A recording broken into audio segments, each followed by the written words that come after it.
Hi folks, good morning. Excuse the weight gain, I have gained a few pounds over Christmas.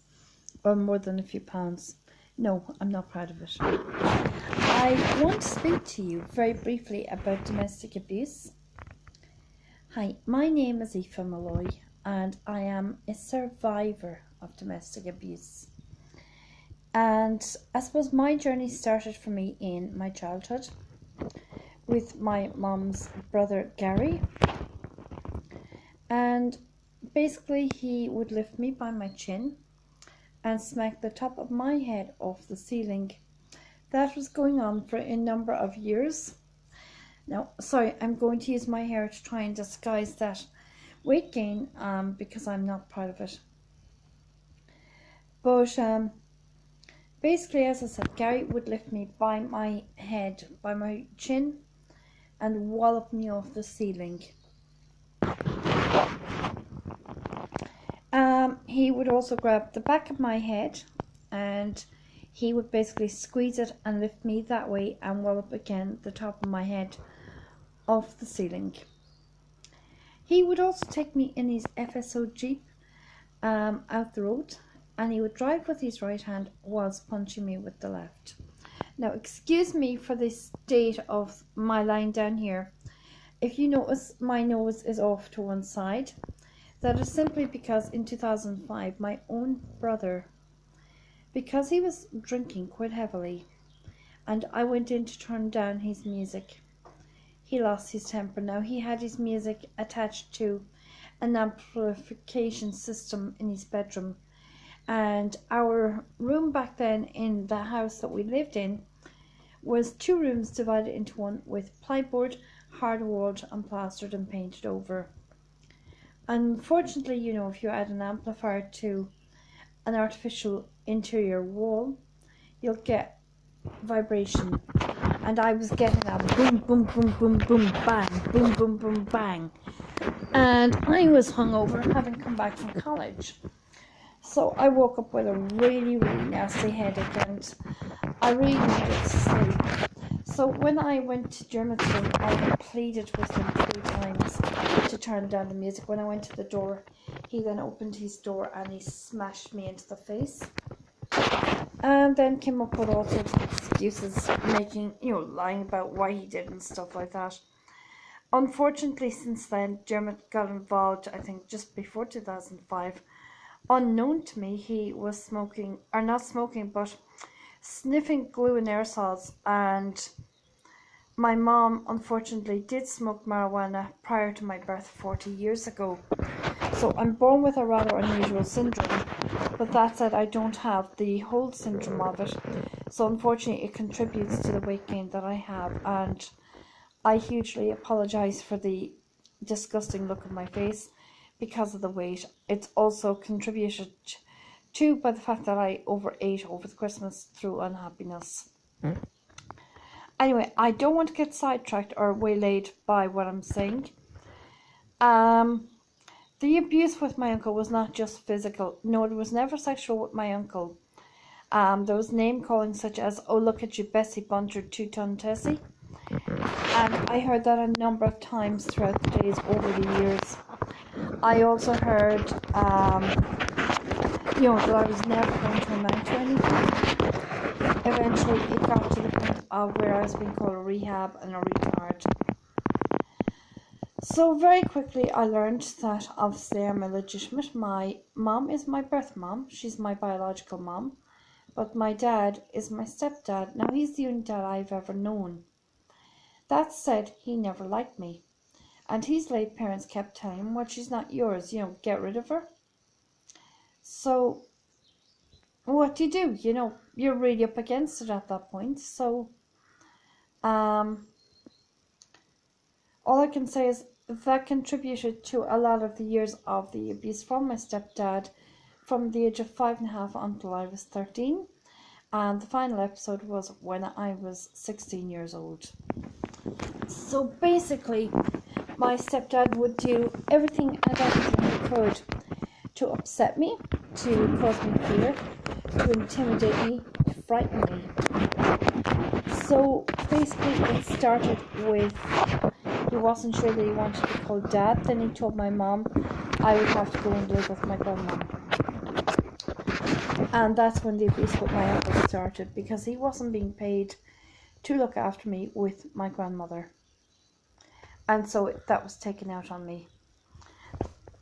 There was also the episodes where my uncle would put a mannequin doll that was placed normally at the top of the residential part of our building. When you walked up the stairs from our shop, on the small little landing, that is where he would place that mannequin doll.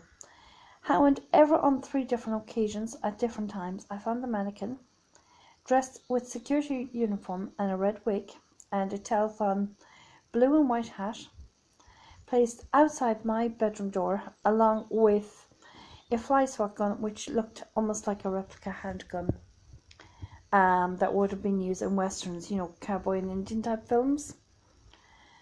So that did leave an impression on me.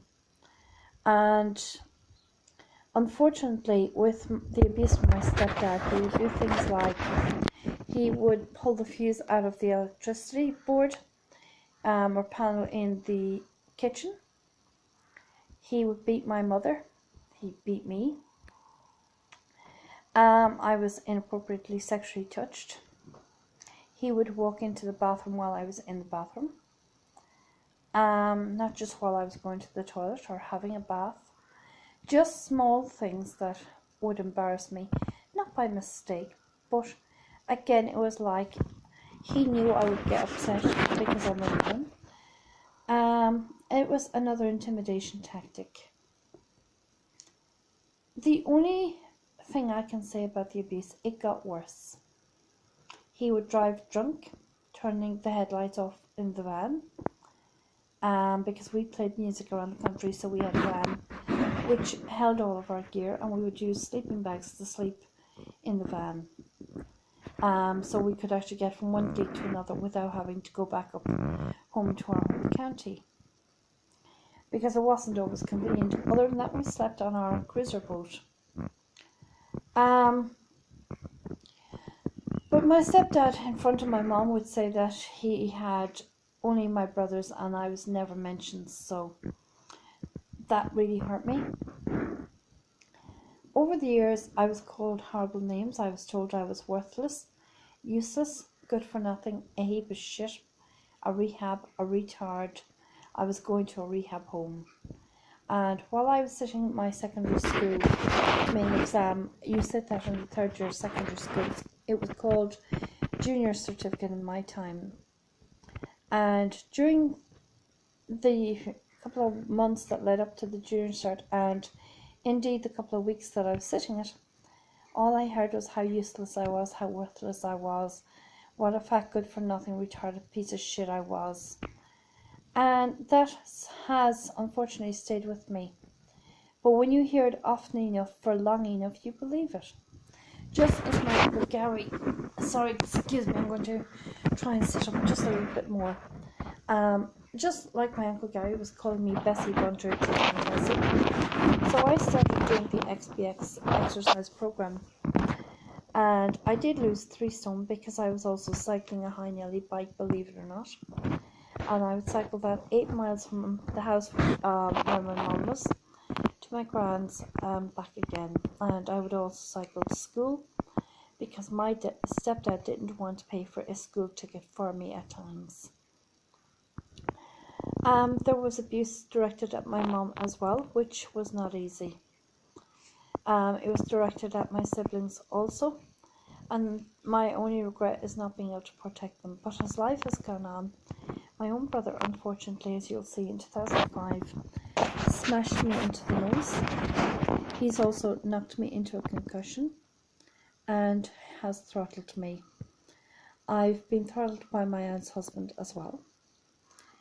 He's broken my own mobile phone. And as you'll see, excuse me now for a second while I try and get this finger, if you look, I'm sorry now, I'm going to try and get in good light. You'll see a very tiny bit of swelling on it. But 2 weeks ago, practically, well nearly 2 weeks, that was black, blue and purple and quite badly swollen on the back as well. My right breast was also quite badly bruised.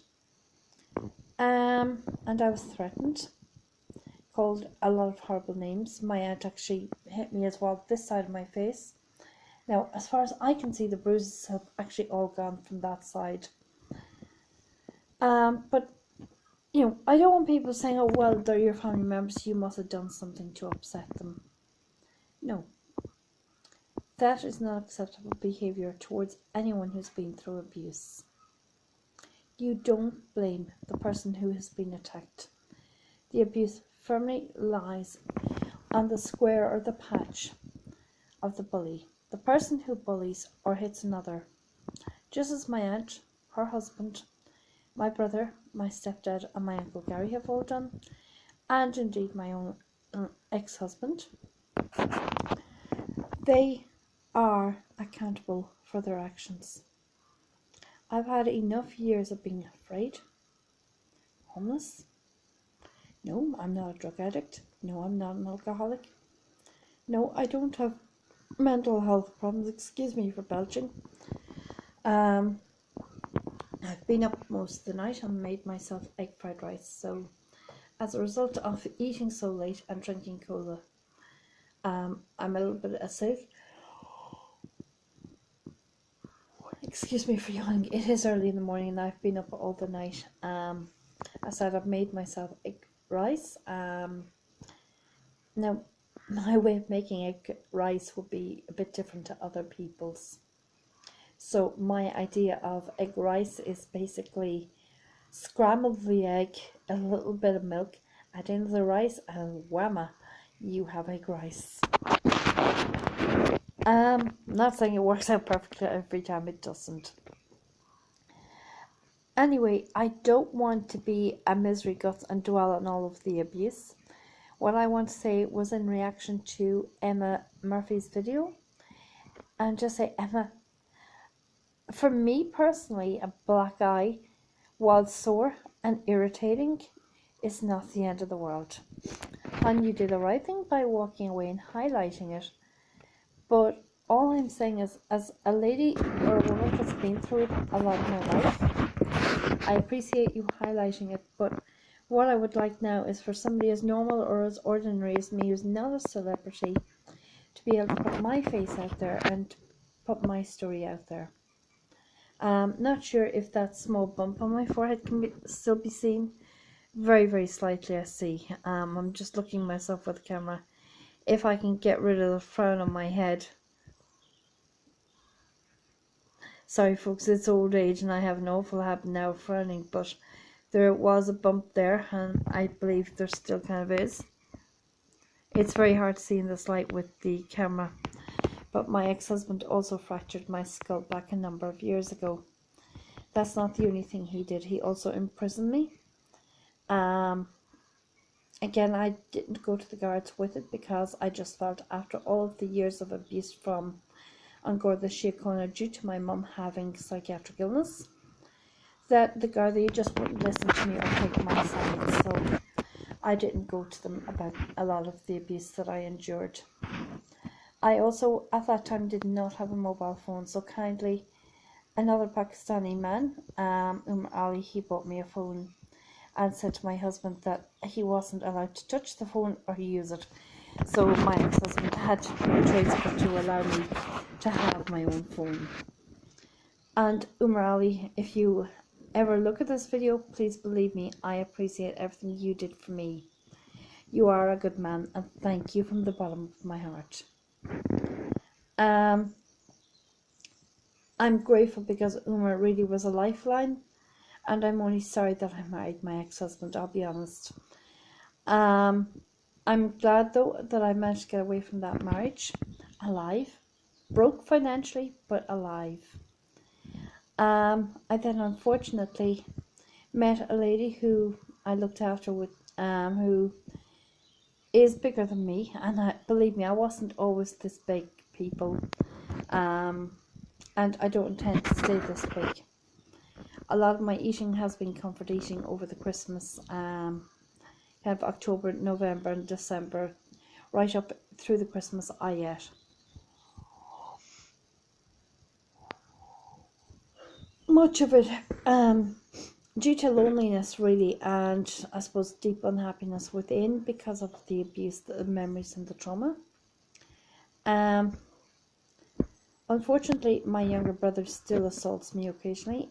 I do have to watch his behaviour because he has been diagnosed with a psychiatric illness due to substance abuse. Unfortunately, there's that weakness when a parent has it that a child can get it. No, it's not genetic. It's more just a predisposition to the genes that if a parent does it and then the child gets involved in substance abuse, the likelihood is greater. I actually checked with a GP, and in my case, for me, thank God, it isn't genetic. And I'm not stupid enough to touch drugs, thank God. I don't smoke either, I socially drink. Now, a lot of my drinking of alcohol is done at home, mixed with either Coca-Cola, Lucozade, or 7-Up. Oh, excuse me for yawning. Sorry, I'm pointing the camera right at my mouth when I was trying to point it the other way. Sorry, folks. I've been up all night.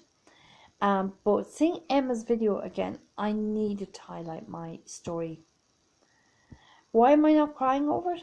Because I have talked about this to a few people, including some doctors. So I've had many, many years of having to talk about this. And unfortunately, when you talk about it, and initially when you talk to people, you cry. You cry and cry and cry and cry. I mean, at 16, my stepdad put a sharp knife to my neck in front of my mum and my younger brothers. At the time, I was living in residential care. I was home on a weekend. I actually lost my ability to speak for 3 days, 3 nights. Why that long? No idea.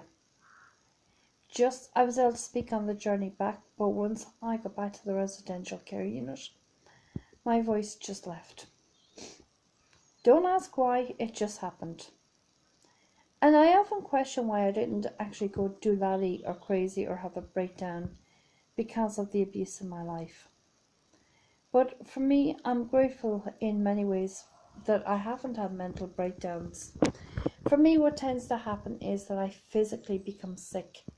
So I would get all sorts of migraine headaches. I was getting irritable bowel syndrome, constipation, diarrhea, insomnia, oversleep. I've been there, I have done that, I have worn that shirt. It's unfortunately as simple as that. Not a great place to be, but been there. I also had an eating disorder as a result. So 23 months ago, or just about there, I would eat 1 day, maybe 2 days a week, pushing it. I wasn't eating a whole lot, if I'm being honest. I would go with my mom to Burr. I would have soup and a lunch and a glass of my water juice. And then I would basically not drink or eat the rest of the week until I got really, really dry, parched mouth and throat. Then I would go down to the bathroom, sip a little bit of water into my mouth, and that was it. Now, I did end up in A&E severely dehydrated and needing rehydration through IV with 2 bags at one time. So that was done. I think the bags were repeated about 3 or 4 times. But that is as a side effect of the abuse that I had been through. Not a nice place to be. I've had the nightmares, I've had the flashbacks, the crying. So I've made the toughest decision of my life, which is to walk away from my family, to try and move to the UK and work and live legally in the UK as an Irish citizen, and to try and put domestic abuse to make it history where my life is concerned. I believe that I've been through enough. I've had enough of my bones broken, including my collarbone, which you probably won't be able to see because the doctor said it was just a small chip in the bone that happened when my cousin jumped on me. Now, that's how when the cold weather hits, my body tends to seize up, or if I'm in a cold building or a cold house, excuse me for coughing, that's from mildew inhalation over the years in my mom's house that was burnt out. And yes, I endured 18 months of staying there. So when I got the flu, I developed this cough and it just now won't go. So I think that's what's causing it, is mildew inhalation. I don't smoke, so it's definitely not that, folks. And I often wonder if it could be partially due to the fact that also my nose was never corrected after the break in 2005. So I'm just wondering, could it be, the result of that when I lie flat, and then having had that horrible, I got a dose of the Australian flu, or very similar to the Australian flu, which I could not shake for a couple of weeks. So excuse that barky cough, I do apologise. That's getting way late now, folks, sorry, I apologise again. But domestic abuse has also left me over the years with fear of men. I remember being with a woman, not in a relationship, by the way. I was coming out of her house after having visited with her and her family. And she said she'd drive me back on her own to where I was living. And I asked her, I said, I hope your husband doesn't mind, I don't want to think that you're going to get hit simply because you've opted to drive me back. And she looked at me like I had two heads. And I had to go and explain to her then what I had been through. And for me, that was humiliation, and I burst into tears.